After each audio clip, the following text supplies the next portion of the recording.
ओम शांति।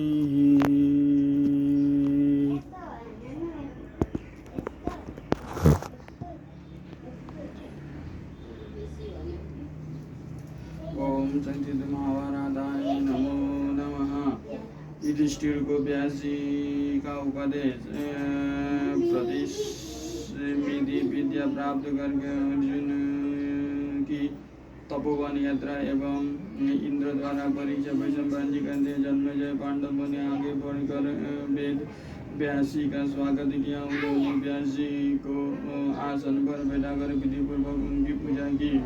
वेद व्यासी ने धर्मराज युधिष्ठिर से कहा कि प्रिय युधिष्ठिर, मैं तुम्हारे मन की सब बात जानता हूँ, इसी से इस समय तुम्हारे पास आया हूँ। तुम्हारे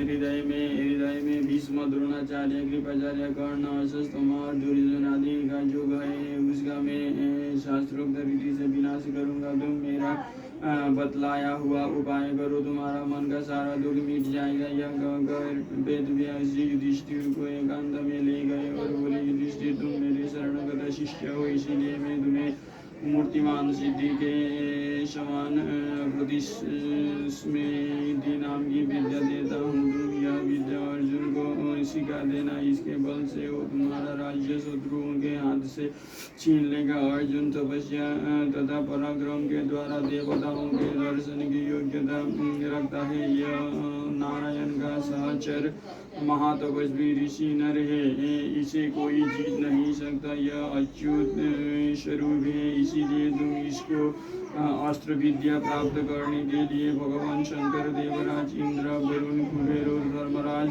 के पास भेजो। यह उनसे अस्त्र प्राप्त करके बड़े पराक्रम का काम करेगा। अब तुम लोगों को किसी दूसरे वन में जाकर रहना चाहिए, क्योंकि तपस्वियों को चिरकाल तक एक स्थान पर रहना दुखदायी हो जाता है। ऐसा कहकर भगवान वेद व्यास ने राजा युधिष्ठिर को प्रतिस्मृति विद्या का उपदेश दिया और उनसे अनुमति लेकर वे वहीं अंतर्ध्यान हो गए। धर्मात्मा युधिष्ठिर भगवान व्यास के उपदेश अनुसार मंत्र का मनन और जप करने लगे। उनके मन में बड़ी प्रसन्नता हुई। वे अब द्वैतवन से चलकर सरस्वती तटवर्ती काम्यक वन में आए। वेदज्ञ और तपस्वी ब्राह्मण भी उनके पीछे पीछे वहां पहुंचे। वहां रहकर पांडव अपने मंत्री और सेवकों के साथ विधि पूर्वक पितर, देवता और ब्राह्मणों को संतुष्ट करने लगे। धर्मराज ने एक दिन व्यास जी के आदेश अनुसार अर्जुन को एकांत में बुलाया और बोले, अर्जुन, भीष्म, द्रोणाचार्य, कृपाचार्य, कर्ण, अश्वत्थामा आदि अस्त्र शस्त्रों के बड़े मर्मज्ञ है। दुर्योधन ने सत्कार करके उन्हें अपने बस में कर लिया है। अब हमें केवल तुमसे ही आशा है। मैं